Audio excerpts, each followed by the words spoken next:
In a recent podcast episode, Casey and Calley Means sat with Tucker Carlson and discussed a national crisis. The interesting thing for us was just how much of a part we play in the solution. After 25 years of dedication to serving our country in the United States Air Force, Rich retired and we moved to the Ozarks of Missouri and started a regenerative farm, and we grow real food. Grass-fed beef, lamb, chicken, pork, on pasture, all non-GMO. We just have a heart for growing good food here. We weren't quite sure why, but it's becoming evident. Yeah, this particular episode really got us. And we want to talk to you guys both about some of the high points of the episode and then about what it meant to us and sort of how it made us feel and how we see ourselves and you really in light of what we saw during this podcast. For starters, we've got really big national problems in our healthcare and the state of our beings as citizens in this country. Our bodies are not well. Yeah. Casey really makes a good point of all of the issues that are going on. Not all of them. She just talks about a lot of statistics, and they are like each one of the things that she brings up are alarming by themselves. So Casey recently wrote a book called Good Energy, and Casey's background is, I'm talking stellar. And if we're going to get information from somewhere, let's get it from the people who are in there doing the fight on these things. So what are some of Casey's and Calley's credentials that we would even be discussing their book and what they bring to the fight? Yeah, Casey was finishing her residency as an ear, nose, and throat surgeon at Stanford Medical School when she stepped aside and started looking at why are people being sick, not just here's how I do surgery on them to fix them. And Calley, after going to Harvard Business School, went back to Washington, D.C. and to get back into politics and ended up working for Coca-Cola and some big pharma companies. So he was in the big food and big pharma industries. Right. So Casey and Calley are brother and sister, and both went in different directions, but both getting a side of what's going on in our health and food industry from different points of view, and then coming together, bringing that perspective, both of those perspectives into the same space has been really amazing what they're putting out there right now. Really whistleblowing on big pharma and the medical industry and the food industry all together at once. And we were just blown away by what they're putting out there. Yeah, and we can't do that justice, and we're not even going to try. But the things that they discuss are really tying in our national health issues and saying that the food industries, the pharmaceutical industries, the government subsidies, all of these things are tied together to create the crisis that we're experiencing right now. It's like Goliath right this minute with these three, or a perfect storm, whichever analogy you want to use. It has all come together in quite a way, and we are all, unfortunately, being affected by it. Us or someone in our family or our friends are being affected by this conglomerate of what's happening. Yeah. So some of the numbers, I'll just go over some of them. Some shocking statistics. 1 in 36 U.S. children now have autism. That used to be 1 in 1,500 not that many years ago. Unless you're in California and it's 1 in 22. Yeah. That's a mind-boggling statistic to me. That was probably the biggest one of the information that they talked about. That one just like blew me away. And the definitions have not changed. The way to test and diagnose it has not changed. Nothing has changed except This is for not the one of statistic. those issues where, well, the rules changed, thus it's now Right, more. right. The rules are the same. Got it. Okay. 74% of U.S. adults are overweight or obese. 3/4 of U.S. adults are either overweight or obese. And that it just continues to climb. I think every single time we talk about it, the number is higher than it was the last time, and we talk about it all the time. Yeah. So it's on the rise. 50% of U.S. children are overweight or obese. That is stunning because, first of all, children are typically quite active, and they're the ones that don't have a problem. You know, you've got the metabolism; you'll be fine. When we were all growing up as Gen Xers back in the 80s, you knew one person that was maybe overweight in your whole entire class, graduating class. You know, and now it's half. Half are In either overweight or obese. in less than 40-year span. Yeah. 50% of American adults have prediabetes or type 2 diabetes.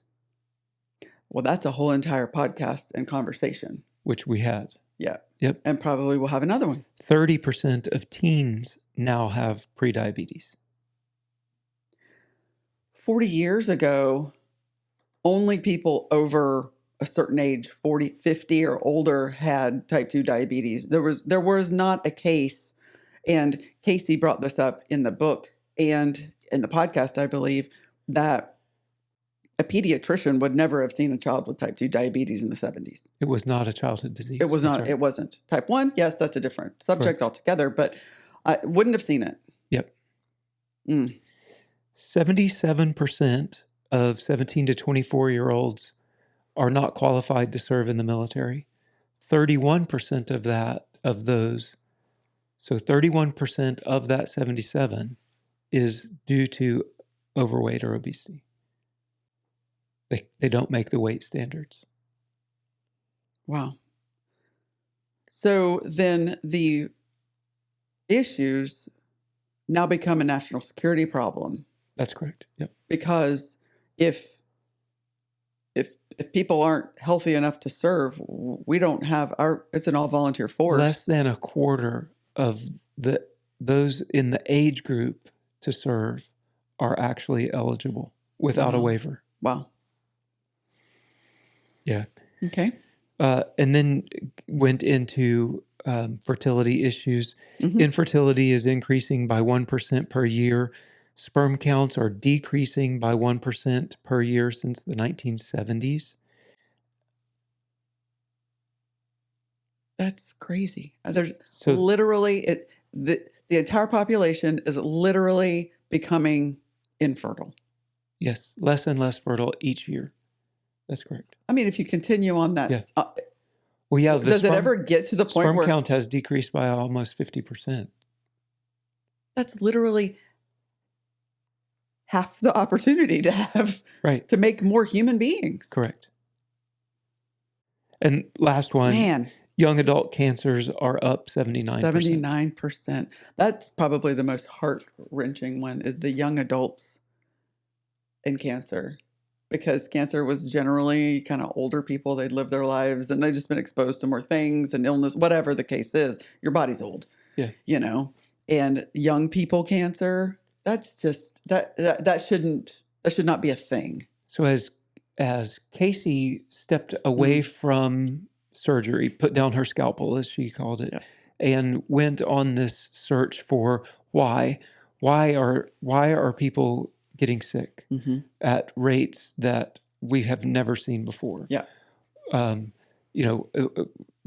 dementia, also, like we've talked about a bunch of these things in podcasts. And I think that's really why this interview and even Casey Calley's book, it touched home so much for us, is because a lot of these things are things that we've been talking about. Like there's stuff going on. Why? What is it? And they really started diving into it. Right. And what Casey came up with in her book, Good Energy, and this is not like a some kind of new age energy thing, right? Her thesis is that it is all down to the mitochondria in our cells. And you may remember from a biology class that the mitochondria are the energy factory of the cell. Mm-hmm. And those mitochondria, that is the basis, the foundation of our metabolism. Mm-hmm. And the good energy or bad energy, she's saying, is driven all the way down to how our mitochondria inside our cells are functioning. Mm-hmm. Are what we are providing them, is it making good energy or is it making bad energy? Yeah. And she talks a lot about that, about good energy, bad energy, Yeah. as it relates to the functioning of our energy source Right. at the cellular level. Cellular level. And to the why, back to the why. You know, how did we get here? Well, for one, the lessons or to me, dietary misinformation that came to us over the past 30 years. We go back to Ansel Keys, with the seed oils, we go back to cholesterol hypothesis, we go to the food pyramid. There are a lot of things that happened right in there that really started turning the tables on the health of the nation. Yeah. One of the things Calley really brings this one up is that, as the Surgeon General said, smoking is bad for you. Back in the early 80s, when that really started taking off, then the major cigarette companies, the major tobacco companies, started buying food companies. Well, another thing that it did was people stopped smoking. Yeah. They ceased, like it got less and less when the Surgeon General spoke and they said, hey, stop, this is bad for you. People were like, oh, okay, this is bad for us. And so the cigarette companies were now making less money. Yeah. So they turned to another source. Yeah. So in this, okay, hold on. This is, what we're about to tell you is well documented, but probably a little known fact about some of the mergers and large corporation buyouts that have happened in this country over the past, well, this was in the 1980s. We didn't know about this, and the likelihood is that you don't either when things like this happen. So in 1985, Philip Morris, which was one of the major tobacco companies, in 1985, Philip Morris bought General Foods. And in 1988, they bought Kraft and became one of the largest food producers in the world. A cigarette company became the largest food producer in the world. And during the same time, R.J. Reynolds bought Nabisco. Right. And it is, I'll just give you a second to think about that. Because we paused the interview and looked at one another, astounded by the fact that companies that are used to making people addicted to substances are now buying food companies and controlling a very large amount of the food, especially the processed food supply. They weren't growing lettuce and tomatoes. No. They were taking food companies that were already making processed foods, and they took it, and then they took their researchers and their scientists who were very good at making things addictive, more addictive than they already were. And they said, can we apply the principles and this business model that we've been using over the years to get people addicted to cigarettes? Can we take that business model and transfer it over here to food? It appears that the answer was yes. They did actually use their scientists to do this. And what they were able to do is go from processed foods to ultra processed foods, and they made it taste better. Right. Around that same time was when high fructose corn syrup hit the scene also. And they then started injecting high fructose corn syrup into almost all of the ultra processed foods. So it became where that business model worked. Right. That addictive behavior, can we make that work in food? Well, with the introduction of high fructose corn syrup, the answer was yes. So they make things hyper palatable. They make it now to where with the high fructose corn syrup, your body is responding in such a way that it almost becomes ravenous and it needs more of it because of the triggers. Different, that's another podcast, but actually we talked about in a previous podcast what high fructose corn syrup does in our bodies with our hormones, such to the point that all you want is more. So they injected all of this food with that we were used to eating already. They altered it to the point where now it's really all we want. Right. And by the way, our bodies at the molecular level, at the mitochondria, they don't. No. They don't like it. No. It is not good energy for them. Correct. That is not good fuel for our mitochondria.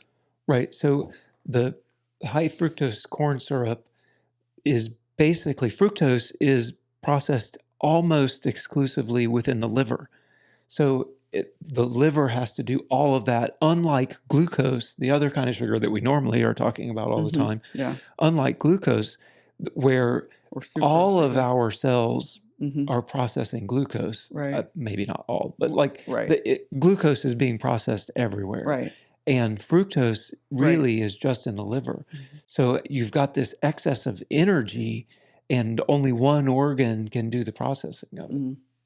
And that organ really takes a hit, and it can wind up with things like non-alcoholic fatty liver disease. We didn't talk about that one, but that's another one that's like ridiculously off like the charts. Children getting non-alcoholic fatty liver. Toddlers with non-alcoholic fatty liver disease. So the other day, to carry on with our story here, the other day, the thing that prompted us to watch the interview that we're now talking about and to purchase the book. Sitting there on a Sunday, the phone rings. And it was a previous customer who had purchased a little bit of ground beef from us at a farmer's market nearby. And he called and he was looking for locally raised good food. And I said, well, we can help you. And got to talking with him. And he said, well, we just watched an interview and have read a book. And he told me about the book after we'd had a couple of conversations, actually. He told me about the book and the interview, which we had seen already on YouTube. We intended to watch it. And we stopped what we were doing and watched it right then. And then now have the book. And he said, I watched this and it was so profound to them that they stopped what they were doing and we have to find a better source for our food right now. And went through it with him. Yes, we will get you some good food. And it really just kind of was like, oh, he had a problem. We have the solution. And we know we had the solution, but it became very like palpable to us at the time of, wow, we're in the fight about what they're talking about. And did our hearts and our, like, I guess if you're called to do something, it just reaffirms the thing that you're doing whenever you hear and see, first of all, there's a massive problem in the nation. And then you see someone whom you don't know calls you and says, can you help? Yes, we can help. Right. And that was just, it kind of blew us away a little bit. Yeah, for sure. Yeah, the making food in a way that is healthy. Yeah. And not in a way that is harmful, so that your body is able to have good energy at the subcellular level instead of bad energy. And from that, then, health throughout the body is what happens instead of all of this sickness. Right. Food, to me, is, I shouldn't have to convince you that the food is good. If I have to make a commercial about it, if I have to convince you that the substances that I have put together are good and good for you and try to sell you on it, you don't have to sell somebody on whether or not broccoli is good for you. We kind of all inherently know that, right?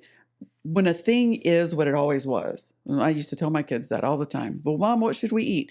If it is what it always was, therefore it hasn't been processed, it hasn't been done something else to, ultra processed especially. If it is still that thing, eat it.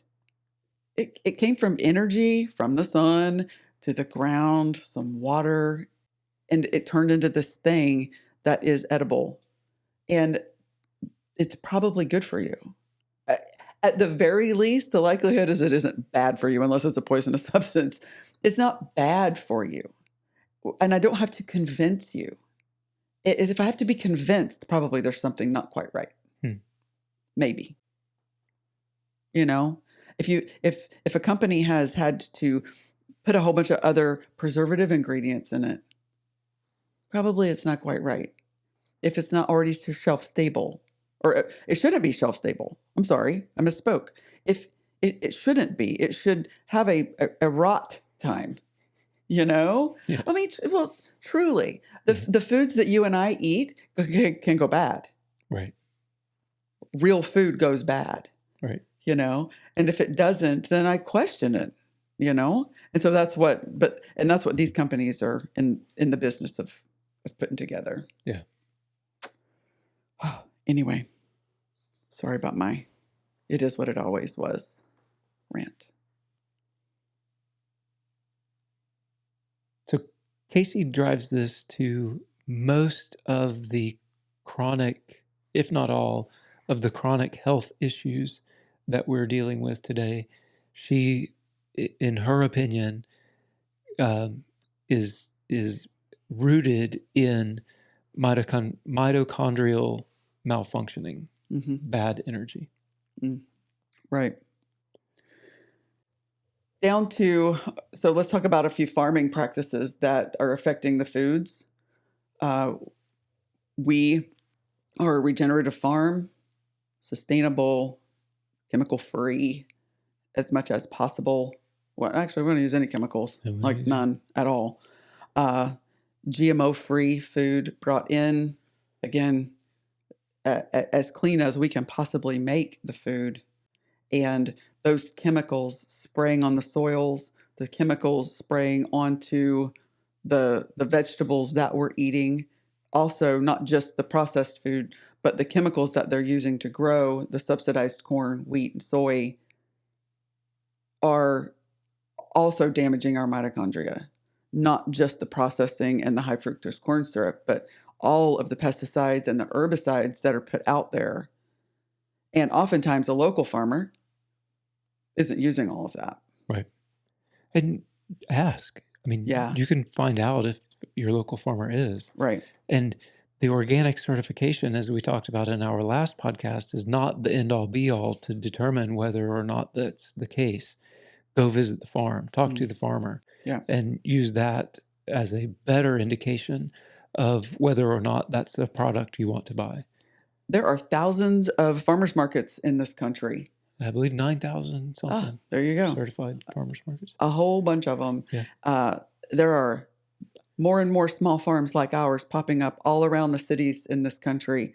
Find yourself a local small farm and try to source your food from them instead of from big ag, and especially out of the middle of the grocery store, which I used to call the jungle, and out of packaging and boxes. Stay out of the middle of the grocery store. Yeah. Stay out of the jungle. Right. Stay out of the jungle. Yep. Shop that outside edge. Well, it's true. The produce, the dairy, and the meats are always on the outside edge. The stuff that is probably not good for you is all in the middle. Yeah. Spoiler alert, Calley says, find a local farmer, go to farmers markets. I'm sorry, that was Casey. Casey said that. Yeah. Like the the end of the story is exactly what we're doing. Yeah. Yes. Which it is. was so touching to us. It was and we actually are playing a part in helping our nation, one small little teeny tiny bit of it, but it playing a part in helping our nation become healthy instead of sick. If you are on a diabetic medicine, a high blood pressure medicine, what other chronic medicines ever all there are out there, and you have been told probably that you have to be on it for the rest of your life to manage your chronic condition, not medical advice, but there's a potential that may not be the case. That it might not be the case. One of the things that she brought up is that the average American is on 14 different prescriptions. And sees 27 different specialists in a year. That sounds like an interesting situation for our nation to be in, for everyone to need to have all of that all of the time. That was a nice way to say it. Yeah. Their assertion is that all of the industries that we've been discussing have come together to generate a way to make money. And they're doing a really, really good job at it. They make a whole lot of money on us. They make a lot of money on everyone being sick. And they're making it more and more. And they're making it, heck, we're getting full-time customers into the medical system at like age 5 and 6.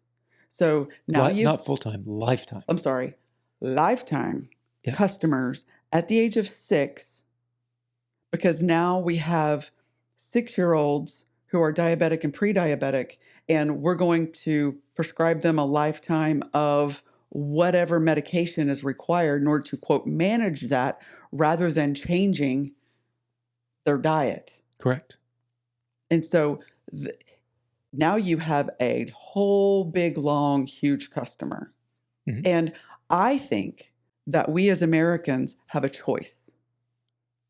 I think that we have choices. I think that we have huge choices, and we've got major decisions to make. If we want to continue down the same path that we are currently on, and we want these numbers to continue to grow until our population is absolutely can't do anything, hopeless.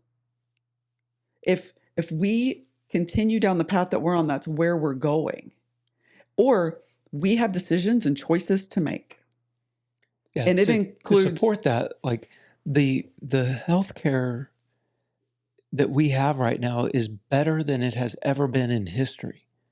Like the advances in modern medicine, as you always hear it called, are like the types of things that we're able to do now is like amazing. It's like you couldn't have even thought about it 100 years ago. Right.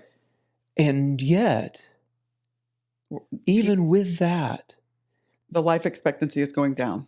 And all of these things that we just talked about, all of these numbers, it's not like these are the numbers right now, but they're on their way down. Right. This is not fixing it. No, the medical system these are the numbers right it. now. And all of the numbers that I discussed are rising. They're on their way up. Like something is wrong. Yeah. I am big and believe in modern medicine. I really do. At the acute level. Yeah. I believe that if you are hurt. Were you calling me cute? You're cute. I thought that's what you said. Yeah, you're cute. So, you're killing me, man. If you are injured, if you have something deadly wrong with you right now, and it is acute, not chronic, go see your doctor. Trust them to fix you. Go to the emergency room. Get it fixed. Get help. They're the ones that know how to do it. You know, if you got an appendix rupturing, I don't want to do that surgery. You know, but it needs to be done. And so there is a time and a place for modern medicine to kick in and save lives, and they do every single day. But management of chronic, age-appropriate, air quotes, lifestyle illnesses and diseases. That's what Casey and Calley are saying. There might be different alternatives. Right. Exactly. There are issues. The issues are getting worse, and continuing to do the same thing is not going to make it better. No. There are potential other solutions. The call to action. Your call to action. Go watch this interview that Tucker did with Casey and Calley Means. Go to Tucker's YouTube channel, Tucker Carlson, and watch this interview. Rich will leave a link to it in our description because it is that important. Set aside 2 hours. It's not quite 2, but you're probably going to pause it and think for a minute or two. Set aside 2 hours and watch this interview. Absolutely. That is 100% an assignment that I would give every person that I talk to in the next little bit. Please go watch this interview. I think that we can change the world. Yeah. Immediately she sent it to all 4 of our daughters. Yes, I did. And at least one of them has watched it and reported back that she had to pause it to stop and cry. Yeah, because it is so devastating, the situation at the national level and our health. Yeah. Yep. So that's that. And we have food to grow. Yeah, that's right. Yeah, because we have a farm and it needs attention. That's right. So we thank you guys so much for your support. Yeah. Hey, leave a comment once you watch the video. Come back to us and let us know what you thought about what Casey and Calley are both whistleblowing about. Give it to us, whether you disagree or completely agree with what's going on. And if you have any ideas or solutions about how we in our small community can start making some of those changes. Cool. And until next time, bye y'all. Bye y'all.